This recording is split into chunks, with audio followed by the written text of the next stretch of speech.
คาร์โล อันเชลอตติชื่อนี้เชื่อว่าคนที่ดูฟุตบอลเป็นประจำจะรู้จักเขาแน่นอนเพราะเขาคือยอดโค้ชของโลกฟุตบอลคนหนึ่งเลยก็ว่าได้ถึงขนาดบางคนบอกว่าถ้าเขาได้คุมสโมสรใหญ่ไม่เคยพลาดแชมป์ดีกรีการได้แชมป์5ลีกใหญ่ในยุโรปจาก5สโมสรที่เขาเข้าไปคุมสามารถการันตีคุณภาพของเขาได้เป็นอย่างดีแต่วันนี้เรื่องของเขาชวนเราคิดพอดแคสต์คงไม่ได้ชวนคุณมาคุยเรื่องแท็กติกฟุตบอลกันนะคะแต่เราจะขอถอดบทเรียนที่เรื่องการบริหารคนหรือทีมงานจากคาร์โล อันเชลอตติผู้ที่ได้ชื่อว่าเป็นกุนซือเบอร์ต้นๆของโลกว่าเขาทำอย่างไรที่ทำให้แทบทุกสโมสรที่ผ่านมือเขาสามารถประสบความสำเร็จได้อย่างเหลือเชื่อแม้ว่าจะมีทรัพยากรอย่างจำกัดและถ้าพร้อมที่จะฟังกันแล้วเราไปฟังกันเลยค่ะ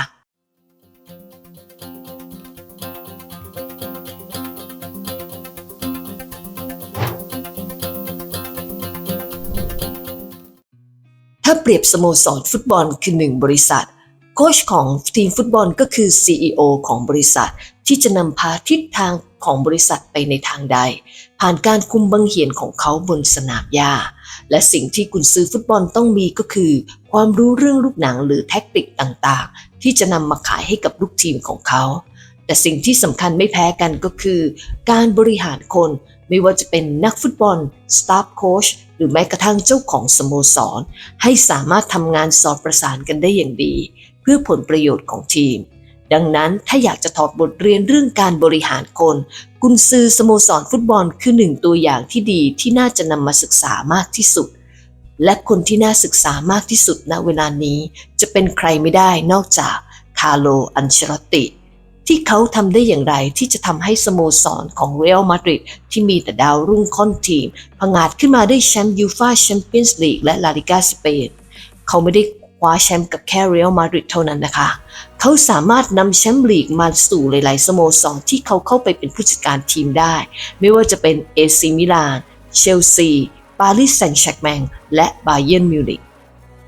คาร์โล อันเชลอตติเกิดเมื่อวันที่10มิถุนายนปี1959ปัจจุบันอายุ65ปีอันเชลอตติเริ่มจากการเป็นนักฟุตบอลเหมือนโค้ชฟุตบอลคนอื่นๆในปี1976ถึง1979เขาเริ่มเล่นฟุตบอลอาชีพกับสโมสรปาม่าในลีกเกาโชซีเรียอาจากนั้นก็ย้ายไปค้าแข่งกับสโมสรโรม่าหมาป่าแห่งกรุงโรมในปี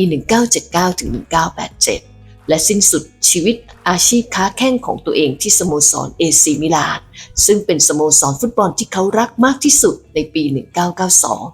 จากนั้นเขาก็เริ่มผันตัวเข้ามาเป็นผู้ช่วยโค้ชทีมชาติอิตาลีที่ตอนนั้นมีผู้จัดการทีมก็คืออาริโก ชากี้ยอดกุนซือสมองเพชรคนหนึ่งของวงการฟุตบอลอิตาลีและชากี้นี่เองก็ได้ถ่ายทอดวิชาการเล่นฟุตบอลแบบโซนเพรสซิ่งฟุตบอลให้กับอันเชลอตติด้วยซึ่งในสมัยนั้นวิธีการเล่นแบบนี้เป็นสิ่งใหม่ในวงการฟุตบอลอิตาลีเลยหลังจากทำงานกับชากี้ได้ไม่นานอันเชลอตติก็เริ่มต้นการเป็นผู้จัดการทีมฟุตบอลเต็มตัวที่สโมสรเรจิน่าในปี1995ถึง1996ที่ตอนนั้นเล่นอยู่ในซีรีส์ B และสามารถพาเรจิน่าขึ้นชั้นมาเล่นในซีรีส์ R ได้สำเร็จจากนั้นเขาก็ก้าวขึ้นไปคุมทีมที่ใหญ่ขึ้นคือไปคุมทีมปาม่าในปี1996ถึง1998ที่ตอนนั้นมีแต่ดาวรุ่งพูดชื่อไปคนดูบอลรุ่นเก่าต้องร้องอ๋อไม่ว่าจะเป็นบุฟฟอนคานาวาโลเฮอร์นัน เครสโปลิเรยง ตูลาม เอลิโก เคียซา ริสโต สตอยคอฟ และจิอันฟรังโก โซลาด้วยผลงานที่เตะตาที่สามารถพาปาม่ามาจบอันดับที่2ของลีกได้ทำให้ยูเวนตุสตัดสินใจเลือกอันเชลอตติเข้ามาเป็นผู้จัดการทีมแทนยอดกุนซืออย่างมาร์เซโล ลิปปีในปี1999ถึงปี2001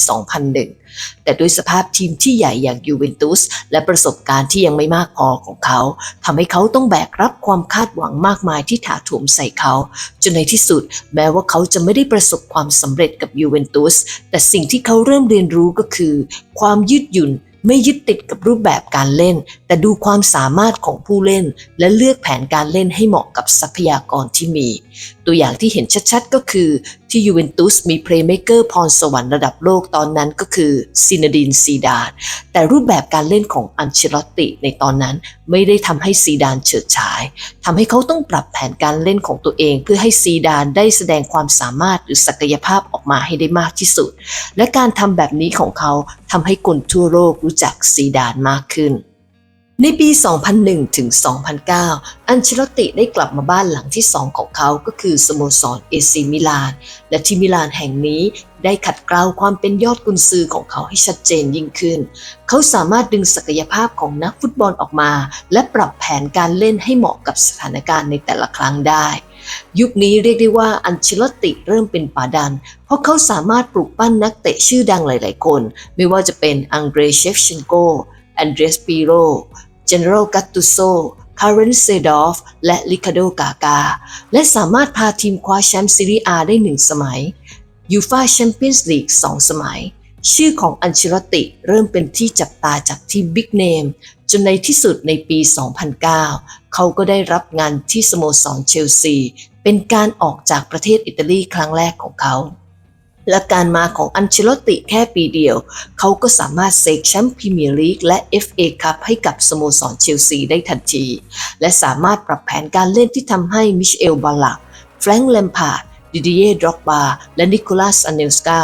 เล่นร่วมกันได้อย่างสอดประสานและทำประตูในฤดูกาลนั้นได้แตะหลักร้อยประตู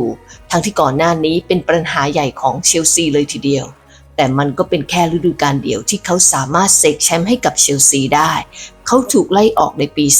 2011 หลังจากนั้นอันเชลอตติก็ได้ย้ายมาคุมทีมดังในดินแดนฝรั่งเศสบ้างซึ่งทีมนั้นก็คือปารีสแซงต์แชร์กแมงทีมที่ยิ่งใหญ่แต่ขาดความสำเร็จหรือถ้วยแชมป์มาอย่างยาวนานจากการเข้ามาเพียง 18 เดือนของอันเชลอตติก็ทำให้ปารีสแซงต์แชร์กแมงได้แชมป์ลีกฝรั่งเศสครั้งแรกในรอบ 19 ปีไปครอบครองหลังจากนั้นก็โยกไปคุมทีมในสเปนอย่างเรอัลมาดริดในปี 2013 ทีมที่เต็มไปด้วยซูเปอร์สตาร์ไม่ว่าจะเป็นคริสเตียโนโรนัลโดกาเรธเบลคาริมเบนซิม่าเซอร์จิโอรามอสลาฟาเอลวารานโทนี่โครสและลูก้าโมดริชแต่อันเชลอตติสามารถคุมสตาร์เหล่านั้นให้อยู่กับร่องกับรอยไม่มีปัญหาทั้งในและนอกสนามจนเขาได้รับฉายาว่าเป็นแปซิฟิโกผู้ที่นำมาซึ่งความสงบสุขหรือคนที่สามารถสร้างความผาสุกให้กับทุกคนในทีมได้การที่คุณได้คุมทีมที่มีแต่สตาร์เรื่องกระทบกระทั่งหรือการแข่งขันกันเพื่อจะลงสนามเป็นเรื่องปกติแต่อันเชลอตติสามารถจัดการเรื่องเหล่านั้นได้อย่างอยู่หมัดและทุกคนก็แฮปปี้ที่จะทำงานกับเขาตอนเขาอยู่มาดริดก็ไม่พลาดที่จะพาทีมคว้าแชมป์ยูฟ่าแชมเปี้ยนส์ลีกให้กับสโมสรจากนั้นในปี 2016 อันเชลอตติก็ได้ข้ามฟากไปเยอรมันโดยไปคุมยอดทีมจากเยอรมันอย่างบาเยิร์นมิวนิก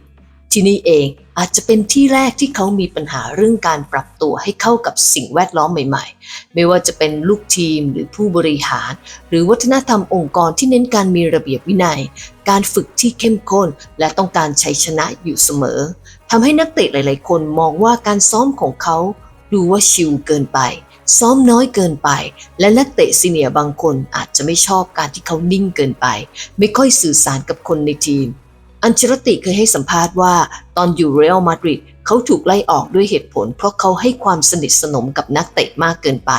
แต่มาที่บาเยิร์นมิวนิกเขากลับถูกบอกว่าไม่มีความสนิทสนมกับลูกทีมทำให้ความสัมพันธ์ในทีมไม่ดีแม้ว่าจะไม่ใช่ช่วงเวลาที่สวยงามในชีวิตการเป็นกุนซือของอันเชลอตติเท่าไหร่นักแต่เขาก็สามารถคว้าแชมป์บุนเดสลีกาให้กับบาเยิร์นมิวนิกได้หลังจากนั้นเขาก็ได้กลับไปคุมทีมในอิตาลีอย่างนาโปลีและเอเวอร์ตันแต่ไม่มีถ้วยแชมป์ติดมือมาและการที่ยอดกุนซืออย่างอันเชลอตติตัดสินใจมาคุมทีมระดับกลางตารางอย่างเอเวอร์ตันทำให้หลายๆคนตั้งคำถามว่าเขาอยู่ในช่วงขาลงแล้วใช่ไหมแต่ทุกคำถามก็ถูกตอบกลับด้วยผลงานที่ยอดเยี่ยมของเขากับเรอัลมาดริดเขากลับมาที่มาดริดอีกครั้งแต่ครั้งนี้มาดริดเปลี่ยนไปจากเมื่อวันวานมาดริดไม่ใช่ทีมเงินถุงเงินถังที่จะซื้อนักฟุตบอลดังๆเข้ามาอย่างบ้าเลือดเหมือนแต่ก่อนแต่เน้นใช้ตัวเก่าบวกกับดาวรุ่งพรสวรรค์สูงกลายเป็นว่าอันเชลอตติก็ต้องมาปรับแผนทำทีมของเขาตามนักเตะที่มีให้เลือกในฤดูกาลแรกเขาก็สามารถพาทีมคว้าแชมป์ลาลิกาสเปนและยูฟ่าแชมเปี้ยนส์ลีก และฤดูกาลล่าสุดเรอัลมาดริดได้3แชมป์ไม่ว่าจะเป็นลาลิก้าสเปนยูฟ่าแชมเปี้ยนส์ลีกและซูเปอร์โคปาและเราเชื่อว่าความสำเร็จของเรอัลมาดริดจะไม่หยุดอยู่แค่นี้หากผู้จัดการทีมของเขายังคือคาร์โล อันเชลอตติแล้วอะไรกันที่จะทำให้ชายคนนี้ไม่ว่าจะไปทำงานที่ไหนก็สามารถนำพาความสำเร็จสู่องค์กรหรือที่ทำงานของตัวเองได้เสมอแล้วมาลองถอดบทเรียนเรื่องการบริหารคนของชายที่ชื่อคาร์โล อันเชลอตติกันค่ะ 1. มีความเป็นมิตรและเข้าถึงง่ายถ้าอ่านสัมภาษณ์นักเตะหลายๆคนที่เคยทำงานร่วมกับคาร์โล อันเชลอตติจะรู้เลยว่าเขาเป็นคนสบายๆใจดีสิ่งนี้เลยทำให้ลูกทีมหลายๆคนกล้าที่จะเข้าหาเขาครั้งหนึ่งกาก้าลูกทีมของเขาตอนที่อยู่เอซีมิลานเคยบอกว่าเขาสามารถโทรไปคุยกับอันเชลอตติได้ตลอดเวลาและเขาพร้อมที่จะรับฟังแม้ว่าเรื่องนั้นจะไม่ใช่เรื่องฟุตบอลก็ตามหรือครั้งหนึ่งตอนเขาคุมทีมปารีสแซงต์แชร์กแมงนักเตะกำลังดื่มกันอยู่มีนักเตะคนหนึ่งโทรชวนอันเชลอตติมาดื่มด้วยแล้วเขาก็มานั่งดื่มกับนักเตะพร้อมทั้งเล่าเรื่องราวสมัยเป็นนักฟุตบอลให้นักเตะฟังแต่ก่อนกลับเขาแค่บอกกับนักเตะว่าวันนี้พวกคุณสนุกได้เต็มที่เลยแล้ววันซ้อมก็ขอให้พวกคุณเต็มที่เหมือนกันลองคิดภาพตามถ้าเป็นผู้จัดการทีมคนอื่นนักเตะเหล่านั้นคงโดนสวดยับเพราะถือว่าสภาพร่างกายของนักเตะเป็นสิ่งสำคัญการมาดื่มแบบนี้อาจจะมีผลต่อความฟิตทำให้มีปัญหาเรื่องการลงสนามตามมาด้วยแต่อันเชลอตติเข้าใจว่านักฟุตบอลบางคนอาจจะอยากรีแลกซ์และถ้ายังอยู่ในขอบเขตก็จะไม่เข้าไปก้าวก่ายมากจนเกินไปและด้วยความที่อันเชลอตติเป็นคนใจดีทำให้เขาสามารถซื้อใจลูกทีมได้และในกีฬาฟุตบอลถ้าคุณซื้อใจลูกทีมได้หรือเขาไว้ใจคุณแล้วเขาจะวิ่งสู้ฟัดเพื่อคุณอย่างแน่นอนหลักการนี้ในแง่ของการบริหารคนถือว่าเป็นสิ่งจำเป็นเลยนะคะเพราะธรรมชาติของลูกน้องมักไม่ค่อยเข้าหาหัวหน้าก่อนอยู่แล้วอาจจะเพราะเกรงหรือเกรงใจดังนั้นเป็นหน้าที่ของหัวหน้าที่จะต้องทำตัวให้เข้าถึงง่ายสร้างความไว้เนื้อเชื่อใจให้กับคนในทีมเพราะเมื่อคุณสามารถซื้อใจหรือได้รับความไว้วางใจจากคนในทีมแล้วเขาจะกล้าเล่าปัญหาและพร้อมทำงานเพื่อคุณเสมอเหมือนคำสอนที่เรามักได้ยินบ่อยๆว่า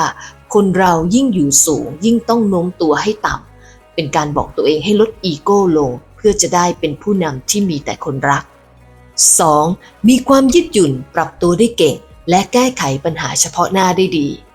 การที่คาร์โล อันเชลอตติสามารถย้ายไปเป็นผู้จัดการทีมได้หลายสโมสรและยังสามารถนำพาความสำเร็จมายังสโมสรได้อีกไม่ใช่เรื่องง่ายๆที่ใครๆจะทำได้นะคะเพราะแต่ละทีมก็มีทรัพยากรวัฒนธรรมองค์กรและอะไรหลายๆอย่างที่แตกต่างกัน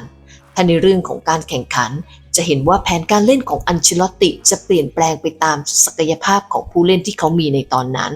รวมทั้งคู่แข่งที่ต้องเจอด้วยและถ้ามองกันจริงๆแล้วว่าคุณสมบัติข้อนี้เป็นสิ่งสำคัญมากๆในการบริหารคนไม่ว่าคุณจะเก่งมาจากไหนคุณจะมีแผนการที่ดีมากแค่ไหนแต่ถ้าคุณไม่สามารถยืดหยุ่นปรับสิ่งเหล่านั้นให้เข้ากับคนในทีมของคุณได้ผลลัพธ์อาจจะไม่ได้ตามที่คุณต้องการก็ได้รวมทั้งการแก้ปัญหาเฉพาะหน้าเพราะแน่นอนว่าไม่มีอะไรเป็นไปตามแผน 100% ผู้นำที่ดีต้องรู้จักแก้ปัญหาเฉพาะหน้าให้ได้อย่างรวดเร็วเพราะสิ่งนี้นอกจากจะทำให้สถานการณ์ไม่แย่ลงแล้วยังทำให้คนในทีมเพิ่มความเชื่อมั่นในตัวคุณอีกด้วยสิ่งสำคัญที่สุดในการบริหารคนต้องมีและอันเชลอตติมีอย่างเห็นได้ชัดก็คือ put the right man on the right job คือการจับคนไปทำงานตามความถนัดของเขาถ้าคุณเป็นผู้บริหารและมีสิ่งนี้คุณจะสามารถเค้นศักยภาพของคนในทีมออกมาได้มากและทำให้องค์กรหรือทีมก้าวกระโดดอย่างรวดเร็ว 3. การสื่อสารที่เข้าใจง่ายนักเตะหลายๆคนที่เคยร่วมงานกับอันเชลอตติมักจะบอกว่าเขาจะบอกกับนักเตะด้วยคำพูดง่ายๆว่าคุณต้องทำอะไรบ้างเวลาอยู่ในสนามความเรียบง่ายนี่แหละที่ทำให้ทุกคนมองเห็นเป้าหมายเดียวกันและเข้าใจตรงกันทำให้สามารถสร้างผลลัพธ์ออกมาได้อย่างที่ต้องการดังนั้นการที่คุณจะบริหารคนได้เก่งสิ่งที่คุณต้องมีก็คือทักษะการสื่อสารคุณจะต้องทำเรื่องยากๆอธิบายให้เป็นเรื่องง่ายๆสั้นๆเพื่อให้ทุกคนเข้าใจตรงกันเพราะสิ่งที่ผู้นำหรือผู้บริหารต้องการไม่ใช่คำพูดที่สวยหรูจับต้องยากแต่สิ่งที่เราต้องการก็คือผลลัพธ์ดังนั้นเลือกวิธีการสื่อสารที่ทุกคนสามารถเข้าใจเนื้อหาได้ง่ายๆเป็นอย่างไรบ้างคะ กับเนื้อหาที่นำมาฝากกันในวันนี้หากใครคิดว่าคลิปนี้มีประโยชน์ช่วยกดไลค์และถ้าอยากส่งต่อเรื่องราวดีๆอย่างนี้ให้กับคนที่คุณรักก็สามารถกดแชร์คลิปนี้ไปได้เลยค่ะและก่อนจากกันขอฝากคำคมจากคาร์โล อันเชลอตติที่สะท้อนความเป็นนักบริหารคนที่เก่งของเขาการหาตัวตนที่ชัดเจนสำหรับทีมไม่ใช่เรื่องการซื้อผู้เล่นในราคาสูงแต่เป็นการได้ผู้เล่นที่ต้องการเล่นในแนวทางที่ถูกต้องหากคุณชอบคลิปนี้แล้วไม่อยากพลาดเนื้อหาดีๆจากช่องของเราช่วยกดไลค์ Subscribe และกดกระดิ่งให้เราหน่อยเพื่อที่เราจะได้นำเสนอคลิปดีๆส่งตรงไปถึงหน้าจอมือถือของคุณเลยค่ะเป็นกำลังใจให้ทุกคนได้ออกไปใช้ชีวิตในแบบของคุณในเวอร์ชั่นที่ดีขึ้น Be yourself Be better สวัสดีค่ะ